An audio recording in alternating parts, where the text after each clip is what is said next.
Bansang Pilipinas, live mula sa Pag-asa Weather and Cloud Forecasting Center. Official na po ang simula ng ating rainy season. Nilabas na po ng Pag-asa ang press release kaugnay ng onset ng rainy season. Kaya may kasilan, ito ang mga dapat tandaan. Gumagamit ang Pag-asa ng mga weather satellite. Isolated at localized thunderstorm. Umaraw man umulan, kaakibat nyo kami tungkol sa lagay ng ating panahon. Dahil sa Panahon TV, walang pinipiling panahon ang pagbibigay impormasyon. Ang programang ito ay hatid sa inyo ng Air 21. Sagot ko, padala mo!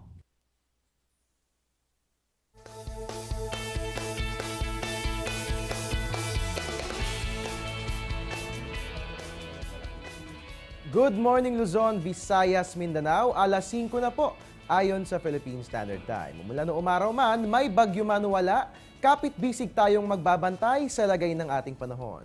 Live mula sa Pag-asa Weather and Flood Forecasting Center, ito po ang Panahon TV na nangunguna sa paghahatid ng ulat panahon. Araw-araw po yan mula Lunes hanggang Linggo. Ako po yung Weatherman, Harry Bayona, makakasama nyo ngayong Sunday, October 13, 2013. Simulan po natin ang ating programa sa pamamagitan ng ating weekly weather recap. Lunes, October 7, tuluyan na nga pong nakalabas ng bansa itong si Bagyong Ramil at tanging intertropical convergence zone na lamang ang ating naranasan. Martes, October 8, masamang balita po ang ating natanggap dahil ang low pressure area sa may Catanduanes ay na-develop bilang isang bagyo at tinawag nga natin ito sa pangalang Santi na siyang binabantayan natin ngayon. October 9, Wednesday, tuluyan na nga lumakas si Bagyong Santi at ito nga po yan naging isang ganap na tropical storm. At October 10, Thursday, lumawak pong epekto ng bagyo at itinaas naman natin ang public storm warning signal sa Bicol, Timog, Katagalugan at Cagayan Valley. October 11, tuluyan nga pong lumakas si Bagyong Santi at ito'y naging isang ganap na typhoon at kinagabihan ay naglandfall na ito sa Dingalan, Aurora. Kahapon ay bahagya ng humina si Bagyong Santi matapos itong maglandfall at sa ngayon ngay patuloy na itong kumikilos sa west direction at dyan nga po binabaybay na po ang direksyon ng West Philippine Sea. At ngayon naman alamin na po natin ang latest development kay Bagyong Santi. Hanggang kailan ba natin mararamdaman ang pananalasa nito? Para bigyan tayo ng updates, makakasama po natin si Pag-asa Weather Forecaster Manny Mendoza. Good morning po, Mr. Mendoza. Good morning, Harry, at sa lahat po ng mga taga-subaybay ng Channel 4. Alright, Mr. Mendoza, ano na po bang pinakahuling lagay hinggil kay Bagyong Santi? Kanina pong ika-4 ng umaga, ang sentro po o mata ng Bagyong si Santi ay namataan po sa pamagitan ng all available data sa layo po na 440 kilometers sa kanluran po ng Iba, Zambales. Taglay pa rin po niya ang lakas ng hangin na 130 km per hour malapit sa gitna. Pagbugso po ng hangin na umabot po sa 160 km per hour. At ito nga po inaasahang kikilos ng pakanluran sa bilis na 19 na kilometro bawat oras. At inaasahan pong lalabas sa Philippine Area of Responsibility ang Bagyong si Santi ngayon pong umaga, araw po ng Linggo. Ang lahat po ng babala o public storm warning signals tungkol po sa Bagyong si Santi ay ibinaba na po kagabi pa. At tayo po ay umaasa ng weather improvement dito po sa bansang Pilipinas kasama po sa Metro Manila pagkat lumayo na nga po o papalayo na po ang ating bagyong sinasabi na si Santi. Alright. News nga po, no? Sa ngayon ay wala na pong nakataas na alinmang public storm warning signals. Ayon nga po yan kay Mr. Mendoza. At ito naman po, no? Kahapon nga po, Mr. Mendoza, tumama na sa kalupaan at kumikilos na nga ito pakanluran. Ito nga si Bagyong Santi. Kailan po natin ulit maaasahan ang tuluyang paglabas ni Santi sa Philippine Area of Responsibility? Linawin lang po natin ulit. Para po sa kaalaman ng mga nakikinig at nanonood, sigurado po, lalabas na po sa Philippine Area of Responsibility sa araw na ito ang Bagyong si Santi. At muli ko pong uulitin, magkakaroon po ng gradual weather improvement dito po sa Luzon, kasama po ang Metro Manila. Alright, mga kababayan. Ayun na nga po ang Bagyong si Santi. Alright, mga kababayan, atin pong narinig si Pag-asa Weather Forecaster Manny Mendoza. Inaasahan nga po ngayong araw ay tuluyan na po makalalabas ng Philippine Area of Responsibility itong si Bagyong Santi at inaasahan na rin po ang gradual improvement sa lagay ng ating panahon, lalong-lalo na po dito yan sa atin sa Luzon. At Mr. Mendoza, no, hanggang kailan po mararanasan ang maulang panahon? I mean, ngayong araw po ba, posible na tayo makaranas ng improvement sa lagay ng ating panahon kahit nandito pa ang sinasabing bagyo?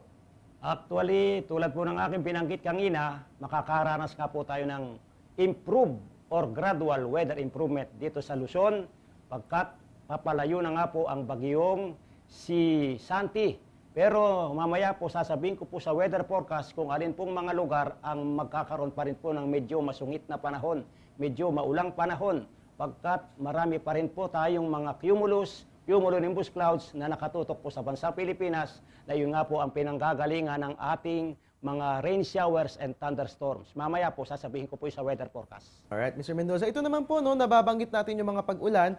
Dito sa atin sa Metro Manila, may nakataas pa ba tayong mga rainfall warning signals sa kasalukuyan? Actually, wala na po tayong nakataas na rainfall warning signals sapagkat medyo nga po maganda na yung ating panahon. As compared to yesterday, maganda po yung ating panahon at sigurado po, wala po tayong nakataas na rainfall warning signals. Alright, magandang balita po yan, no? Wala na nga pong nakataas sa public storm warning signals and again, wala na pong nakataas na rainfall warning signals ang Pag-asa. So asahan po natin na tuloy-tuloy na po ang pagganda ng ating panahon. Ito, Mr. Mendoza, silipin naman po natin ang ating mga baybayin. Safe na po ba para sa mga kababayan nating mangingisda ang ating mga karagatan? May nakataas pa po ba tayong gale warning sa kasalukuyan?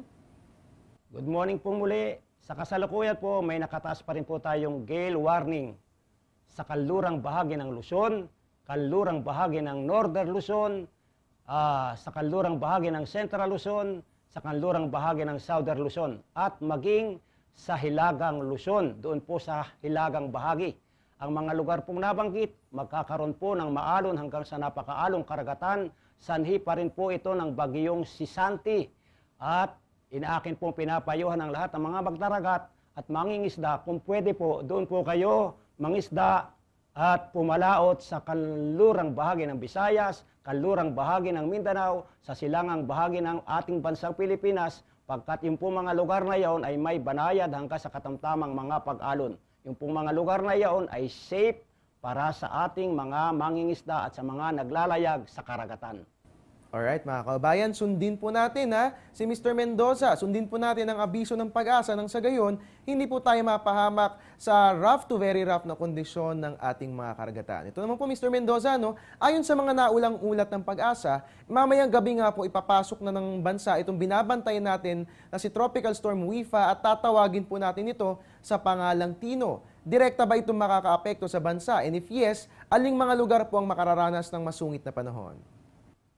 Para po sa kaalaman ng lahat, totoo po yaon. Ito po nasa kanan ko o nasa harapan ko. Yung po ang bagyong si Wipa. Pag ito po pumasok sa Philippine Area of Responsibility, tatawagin po natin itong Tino. At sa ngayon nga po sa kanyang ikinikilos sa kasalukuyan, ito po'y kumikilos ng pahilagang Kanluran, and then kikilos po ito ng pahilaga, and then patungo po ito sa bansang Japan. Wala po itong epekto sa bansang Pilipinas.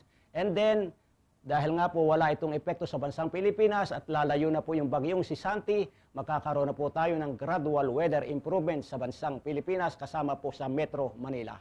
Alright, that's great news. Puro good news na natatanggap natin ngayong umaga, mga kababayan, no? Ito nga pong si Bagyong Tino, bagaman papasok sa ating bansa po ngayon po, inaasahan po natin nga yan, no?